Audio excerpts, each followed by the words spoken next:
Pecco Bagnaia, saya lebih suka bersaing dan terjatuh dalam prosesnya ketimbang finish terakhir. Pecco Bagnaia kembali menjalani akhir pekan yang sulit.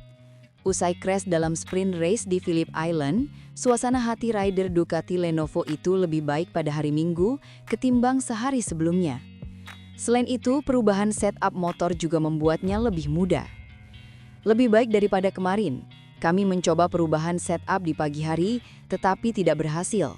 Kami mencoba setelan lain yang membuat motor lebih stabil, tetapi sayangnya menjadi lebih sulit dikendarai karena lebih lambat. Tapi setidaknya sedikit lebih baik, ungkap Pecco. Francesco Bagnaia menambahkan, saya mampu memacu motor sedikit lebih keras dan berkendara dengan lebih baik. Saya lebih cepat daripada pembalap di depan saya dan berhasil mengejar. Di beberapa lap pertama, saya butuh waktu untuk memahami pengendalian motor. Hal itu membuat saya kesulitan.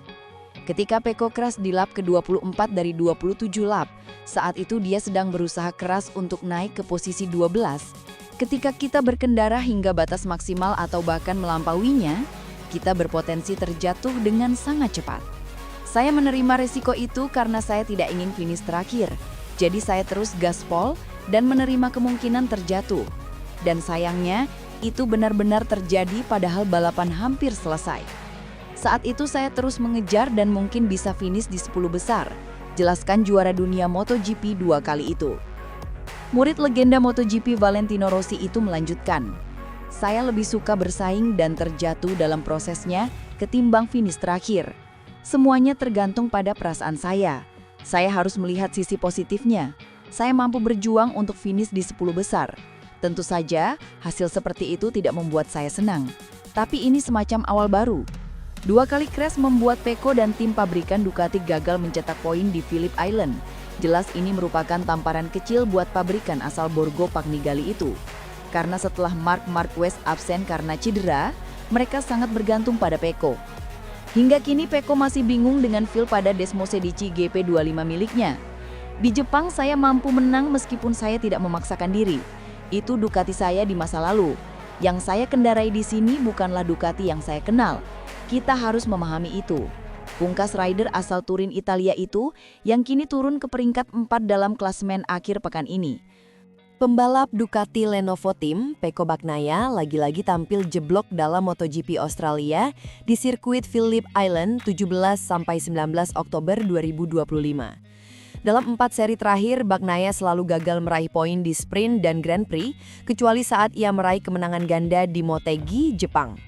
Setelah pulang tanpa poin dari seri San Marino di Misano, Bagnaia diketahui menjajal motor Desmosedici GP24 milik Franco Morbidelli di tes pasca balap. Meski tidak berganti dari mesin GP25 ke GP24, Bagnaia menemukan setup yang mumpuni sehingga ia mampu tampil dominan di Jepang.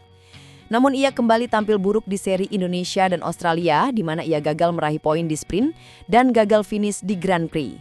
Di Australia, Bagnaia bahkan sudah sangat kesulitan sejak sesi latihan pertama.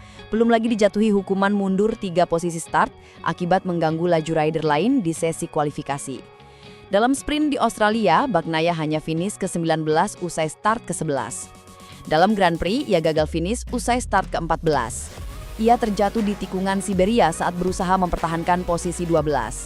Meski kecewa gagal finish, Bagnaia mengaku lebih baik kecelakaan saat bertarung ketimbang harus finish terbuncit. Saya 1000 kali lebih memilih jatuh saat berjuang, bahkan bukan demi hasil bagus, tetapi demi beberapa poin daripada jatuh dari posisi terakhir. Sejujurnya motor hari ini lebih baik dibanding kemarin, ujar Bagnaia seperti yang dikutip dari Crash.net. Pagi ini kami coba sesuatu yang ternyata tak berfungsi baik, jadi kami beralih ke arah sebaliknya dan motor jadi jauh lebih stabil. Memang lebih sulit dikendarai karena terasa lebih berat, tapi setidaknya sedikit lebih baik. Saya bisa ngotot melaju dengan kecepatan lebih tinggi daripada pembalap di depan. Lanjutnya, Bagnaia pun mengaku legawa menerima fakta bahwa ia kecelakaan dalam balapan ini. Saya menerima kejadian itu karena saya sudah bilang pada diri sendiri, saya tidak akan finish terakhir lagi. Ungkap 3 kali juara dunia asal Italia ini. Jadi saya ngotot habis-habisan hari ini. Saya sadar peluang jatuh itu ada dan akhirnya saya benar-benar jatuh. Posisi 10 besar sebenarnya sangat mungkin, tapi saya kehilangan kendali ketika ban belakang kembali dari selip. Tutup Bagnaia. MotoGP 2025 boleh jadi didominasi Marc Marquez. yang jadi juara usai menyabet 11 kemenangan. Namun, ada banyak pembalap lain yang tak kalah kompetitif. Bahkan, musim ini menyajikan 3 pembalap yang mampu merebut kemenangan perdananya di kelas para raja. 3 pembalap ini masing-masing menjadi pembalap ke-36, ke-37, dan ke-38 yang mampu memenangkan balapan utama MotoGP yang bergulir sejak 2002 sebagai pengganti kelas GP 500. Uniknya, 3 pemenang ini semuanya berasal dari tim satelit. Mereka adalah duet BK8 Gresini Racing, Alex Marquez dan Fermin Aldegur, serta rider Trackhouse Racing Raul Fernandez. Demi menuju kemenangan perdana mereka di MotoGP, mereka pun punya kisah-kisah tersendiri. Seperti apa sih? Berikut ulasannya, Bolaneters. Alex Marquez menjalani debutnya di MotoGP 2020 usai menjadi juara dunia Moto3 2014 dan MotoGP 2019. Namun, ia harus menunggu sangat lama demi meraih kemenangan di kelas para raja meski sudah berkali-kali bertarung di zona podium. Penantiannya pun berakhir setelah memenangi balapan utama di Jerez, Spanyol pada April lalu. Tak cuma yang pertama di MotoGP, kemenangan itu juga yang perdana bagi Marquez sejak Moto2 Ceko 2019. Kemenangan ini membuat Alex Marquez dan Marc Marquez menjadi pasangan adik kakak pertama dalam sejarah yang mampu merebut kemenangan di MotoGP. Fermin Aldegur menjalani debutnya di MotoGP musim ini sebagai tandem Alex Marquez.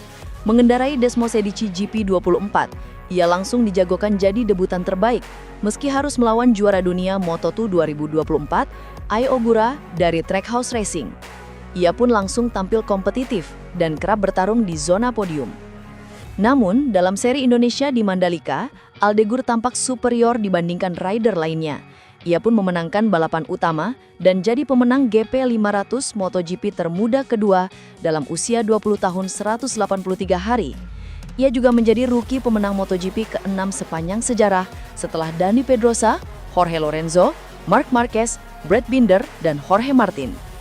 Raul Fernandez menjalani debutnya di MotoGP pada 2022 usai menjalani musim yang sangat gemilang di Moto3 2021 dan MotoGP 2022.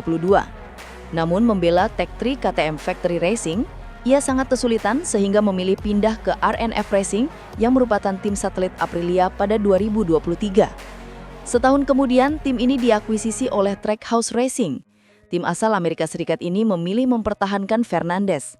Sejak itu, kepercayaan diri Fernandez meningkat, kian konsisten bertarung di 7-10 besar. Ia kemudian memenangi MotoGP Australia 2025, yang merupakan kemenangan perdananya di kelas tertinggi, sekaligus kemenangan perdananya sejak Moto2 Valencia 2021.